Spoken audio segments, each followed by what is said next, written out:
Strategic Planning 101. Yes. That's what I want to talk about today, Adam, and why it's important for clubs, and in particular to the membership sales process. Mm-hmm. And, we're going to tell the audience here how we do it, and what our steps are in identifying and why we feel it's a very important process. Yeah, I think the word strategic plan, at least for me, can sometimes be like vague and convoluted. It's like, what does this entail? What does it really help us better identify? We try to keep it as vague as possible. Just to give ourselves like a bunch of margins for error. No, we actually get very specific. Yes. Yeah, they're 20, 30, 40 pages of information. The last one was 52 pages. 52 pages. Yeah. So, but I think...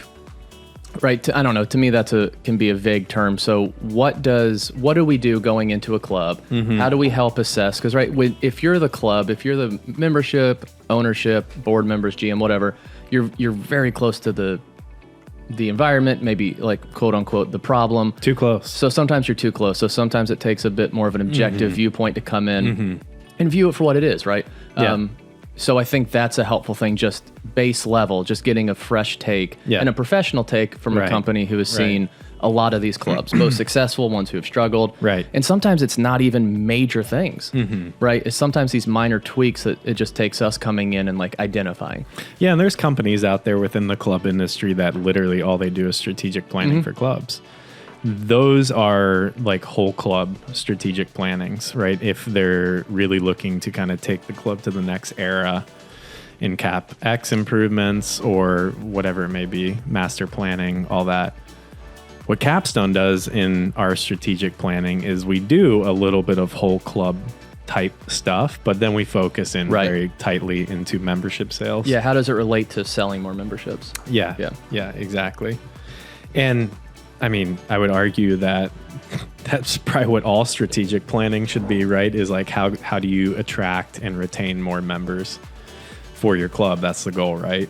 So if we were to define a strategic plan that Capstone comes in and does, it is to some degree in a holistic view of the club, but it's all generated back to what can bring the club more membership sustainably in an ethical and healthy way for the club. Exactly. That helps all those other parts that we identified grow and prosper as well. And it's really a roadmap for the next 3 to 5 years. And, again, it's just incredibly helpful to get everybody on the same page and going towards the exact same goal. Then we can really identify, the objectives, the challenges, and take a whole club approach to how we get there. And that's why, it's so powerful. And look, like there's some great companies out there that do this specifically. That's all they do typically. And these strategic plans are very expensive for clubs, and it's included in the price of hiring and retaining Capstone for one of our sales programs. So we've been fortunate enough to do like 100 or so of these across the country for a variety of different clubs. And every club is slightly different. So I think let's take them through the process of what a strategic planning looks like for us and, how clubs can maybe do it themselves. Yeah. Yeah. And I do think it's worth mentioning, you brought up a point. There are other companies that do this. It is expensive. It is included in our services. But I think we actually have an extra step, which is placement of a highly skilled expert salesperson. So we're not just coming in consulting and then dipping without any involvement or long. We're out. Here's what you need to do. We're leaving. This is here's what we suggest you do as we see it, and we're going to come in and help you do it. Yeah, we're going to come in and execute. So there's more of a partnership, long-term partnership involved. Right. Yeah, that's right. And I think that's a big thing for clubs to recognize. Yep. No, that's true. So yes, let's take them through strategic planning 101. 101. Can't touch the table. Sorry, we've been alerted by our producer here that there's too much movement and sound. Stuff. Yeah. Are we making too much noise, Kyle? It's a little loud when you drag the cups. It's early morning jitters. Well, you know what? Coffee induced. We're getting excited about strategic planning. It's an exciting topic. Pardon us. Strategic planning. So what do we do? So our process is we have a few people that do strategic planning for the company. We all collectively contribute to all of our strategic plans. But we have a couple people that actually go out and visit the clubs. So our first step is we get on site. We do a full tour of the facilities. Right, that's kind of step one. It's just let's take a look at the property. Step two is we interview all key staff, and we just learn about their department, some of the strengths, the weaknesses, challenges, what they're seeing in the marketplace, where their members are coming from. Right, we have a very long list of questions that we get answered. Then we also look at historicals. So we take a look at all the different numbers, all the different marketing programs, all the different membership categories, just basically everything they've done for the past 5 years. And what we're trying to do at this point is just to, again, just learn about the product and the history and the culture, and really what they've done to get them to a point that they're asking for help. Mm-hmm. So we're trying to identify some of the challenges then at that point. After that, we secret shop the market. So we go out and we secret shop all the clubs in the surrounding area. And if it's a club that's pulling regionally, we'll secret shop regionally as well. And identify, what are some of these clubs doing well? What are they struggling with? How do they compare to the client club that we're in? And really learn the marketplace. And that's a pretty important factor that, that I feel like sometimes people overlook. Reaching out and better understanding the marketplace in terms of other clubs in the area and competition. Yeah. Yeah. Yes. Those are the other people and clubs you're going to be and have been competing against. And like you said, if the club's gotten to a point where they may not be as sustainable or successful as they once were or want to continue to be, you have to look within the club and also outside of it and what's going on outside that may not be generating as many sales as you hope. Right. And I do think when I was listening to you talk about like going in and like meeting with the different department heads and getting data, Office Space was popping into my head, like just the Michaels going in and like, and it's not that. What right? would you say you do? Right. Yeah. It's not a full out like, I don't know, position audit to make sure those people are competent or need to stay. It is a little bit. We're not judging people in their jobs. It is a full audit though of like what are strengths and weaknesses. Yeah. For us to better identify how to sell and how to navigate the marketplace. But I don't know. Office Space was popping into my head. That is. And it's usually a tall gentleman and a short gentleman that are going into Good these cop, clubs. bad cop. Yeah, exactly. We have a stack of papers and we're going through it. Yeah. No. So there is actually a little element to that, but you're right. No, it's not. We're not looking at like slashing jobs. Yeah. But I agree. The competition and when you look at our process and us going into a club, down the road, once we've done this and we place somebody, and I don't want to get too far into the weeds, but it does feel amazing the difference between our process and how we sell for clubs. And typically what we see when we call these other clubs, the difference in just the process overall. Yeah. Right. And how that salesperson goes through their process, how they take someone through a sales process and gets them out to the club. And anyway, all of that stuff. It's helps. One of the major weaknesses within the industry. One of the major differences. And that also helps us better identify who it is we're competing against, right? It is a competition for people and new members and sustainability, right? Yeah. So I think those are two really major things that stood out to me as you were talking about that. And I think part of it too is just identifying what makes whatever club we're at unique and sellable as it currently sits. And what do we need to do to make some tweaks to market to potentially a slightly different audience? Right, so kind of getting back into the strategic planning. So we've done a site visit. We've met with all the people. We've secret shopped the different clubs. So what do you then do with all that information? Right. That's like the key. Okay, you have all this information. Really, we look for gaps. We look for gaps in where the process has fallen short. And then we also, we obviously have a roadmap that we've done on a lot of different clubs, but each club is slightly different. So every roadmap is a little bit different, but they all share some same qualities. Like we're always going to do, those core fundamental programs that we know work at every club around the country. Right. But then each club is going to be slightly unique. Each market is going to be slightly unique.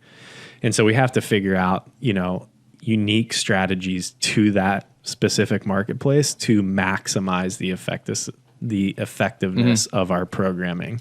And then, I think that is one of the big powerful tools of a strategic plan, is taking a step back, identifying strengths and weaknesses. Where do we want to be in 3-5 years? What's our goals? And then really reverse engineer it to get it there. Okay, how many programs do we need to put into place?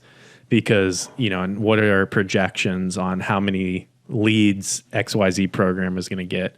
Okay, if there's a target audience that maybe we're not capturing right now, and we can do some slight tweaking to programming, whether it's a kids camp or whatever, if you're going after a family crowd, right? Making those recommendations, assisting with implementing them, and then going and then marketing it.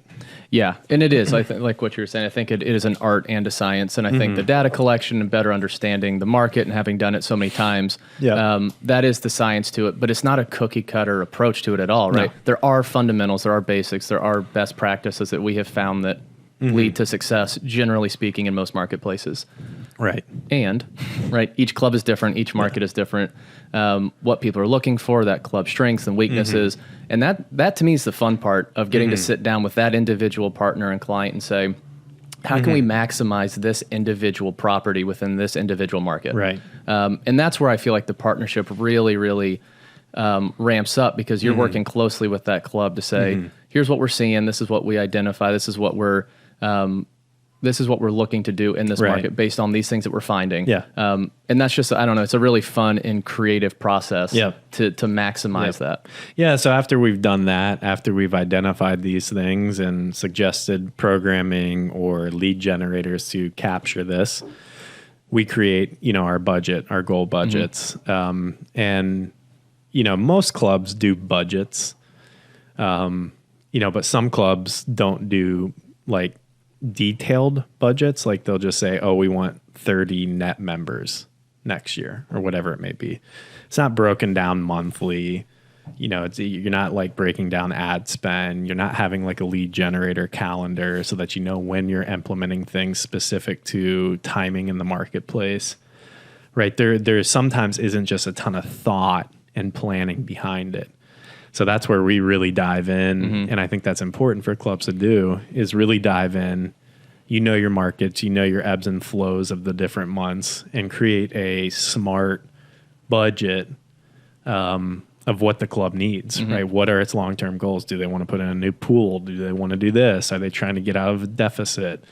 Right. And all of that is going to factor into the budgeting process, which then yields how we get there. Right.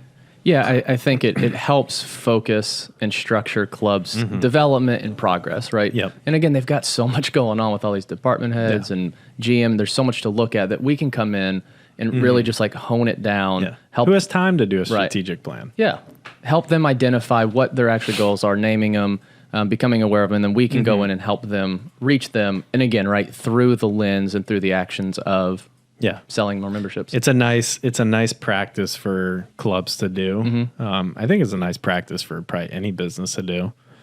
And just to sit down and all say, where are we going? How do we want to get there? And, what partners do we want to use to help us get there? Yeah. So that's really fun. That's a fun process. So I would say, probably, again, just to reiterate these steps is, first, take an honest assessment of your property, walk it. You're walking it every day. Where all the, bones are buried, right? But how does that actually translate to a potential member? Looking at it through their eyes. Exactly. Yeah. And because again, I've seen, and I've heard this with just friends in their houses, they're like, oh my God, there's, this needs to be done. That needs to be done. And I was like, oh, I never noticed that at all. Right. Right. And so, it's figuring out what are those important things that, is going to actually impact stuff. Yeah. I think that, it's not sometimes the color of the wall or carpet, but what are the things that will actually generate more interest and long-term sustainability through new membership? Yeah. Right. So again, I think it's not just identifying things that could improve, but the things that need to be prioritized to make the biggest impact. So what do you think are some ways that GMs or COOs or owners or board members can do this say if they don't have the funds to partner with a firm that does these strategic plans, or they don't want to bring in Capstone, how could they do something like this internally, and get that same effect, do you think? I have no idea. Okay, well then let's say, a club's just not ready to partner with Capstone yet, or go through an honest assessment and a strategic plan to better understand their club objectively. Through like another company even. Yeah, right. Maybe they don't have the funds. Yeah, so whatever it is. Do you have a couple tips or the ways that you have seen that clubs maybe short term can do a strategic can do it plan? internally and just kind of like maybe fill the gap right now? Yeah, I think probably what makes sense is to get a group of members or, trusted advisors, whether it's, other people within the industry. But I think members, long-term members, a mix, right? A mix of long-term members, short-term members, young, old, a diversified mix, and go through some strategic planning exercises. It's not going to be done nearly as efficiently because we all know when you put groups of people together, it just takes Committees. longer. Mm-hmm. Yeah, committees. Yep. Things take longer. But that's a good way to do it, right? That they can start secret shopping. They can start taking honest, an honest assessment of their facilities. They can start to map out, okay, financially, what do we need? What are our goals? Okay, marketing strategy wise, how are we going to get there? And build something out and then try to convey that to a membership director and manage that process and make sure it's being executed. It's a lot of work. It's a lot of work. Yeah. But and you're right. A lot of different viewpoints on what needs to be prioritized, what's most important, and then how the heck do we get there? So it can be done. Look, I want to be real. Like, we're not the only company that can do this. And, clubs, individual clubs, there's lots of very successful clubs out there that have done master planning and strategic planning and have crushed it. But it does take a lot of effort and planning, and it's the core fundamental of how all of our programming starts, is a full strategic plan, audit, and 3 to 5 year goal plan. Mm-hmm. Yep. Nice. What else? What else have you seen that clubs can do to kind of internally handle some of this to some degree? Well, I just kind of said it. Did I not? I didn't know if there was more. No, just one thing. Find a committee, form a committee, and do it. But I think maybe if it's just a GM doing it, I think like a GM could do this. But the challenging thing that you're going to run into with a GM doing it is the GM is also, controlling a multi-million-dollar business. So to take time away from, being there for his staff, guiding them, being there for members, it's going to take a long time. Yeah. And I question whether or not it would be objective too. I think that's probably really hard. That'd be hard for me to do in my business. Anything. Is to objectively say, okay, where are my strengths and weaknesses? That's why I like to get a lot of opinions from a lot of different people. So, and then you can formulate a decision. Yeah. But then what, right? Like, okay, so we've identified these things. We have maybe a game plan, but what seems to ultimately drive change at clubs is revenue. Right. Right. So then you still got to go out and make the sales and generate new membership. So there's still so many parts to this that it's not just problem identification. It's also then how do you address that? Right. How do you actually execute it? Yeah. That's a whole different conversation. Yeah. Okay, so we've covered a lot on strategic planning. Yeah. How it's impactful for the club, some challenges, some things to look out for. How potentially a club could even do it on their own without a company like Capstone. So if you were to encapsulate all of that to the GMs potentially out there watching, board members, whatever it is, how would you really sum up the importance of a properly and well done strategic plan? Yeah, I think it's imperative. It's imperative to, again, know where you are going and how to get there. And it's imperative to have your entire team on that same bus moving towards the same place, right? That is all the great clubs, all the great businesses, like they're all doing this, right? So I think just first identifying where you want to be and how you're going to get there and have a clear cut, concise plan on how to do it it just helps you also manage your salespeople. It helps, right, to hold people accountable because, hey, this is what we discussed and we're either doing it or we're not doing it. Yeah, you have data points and metrics. Exactly. And then you can also go back and say, hey, are we missing something here? Like, you still need to continue to re-engage after you've done a strategic plan. You know, that's why we track tons of metrics. That's why we're, you know, constantly managing our people throughout this process. It feels like this is going into another conversation as part of Capstone, but Let's go. yeah, I think just from a GM's perspective, get as objective as you can. And if you feel like you cannot be objective, try to be objective about whether or not you can be objective. Yeah. I don't think I could be super it's objective hard. about my business. It's hard. But, you know, get somebody, if you're not able to, whether that's a member, a trusted ally, a colleague, whoever it is, and start that process, right? And you know, really dive into it and create a plan and get your team moving forward on that plan. And if you don't want to do all that, which is totally understandable as well, or maybe you feel like you couldn't do it, you know, while simultaneously holding all these other roles, Dun, dun, dun, dun. call Capstone Hospitality. We'd be happy to help. But yeah, I think again, this conversation moves a little bit into that next step of placing someone and who executes this and how to manage that process and hold them accountable and track metrics and make changes when changes are needed. So that feels like maybe that's next episode. Okay, stay tuned. All right, perfect. Onward. Thank you, Adam. Onward. Appreciate it.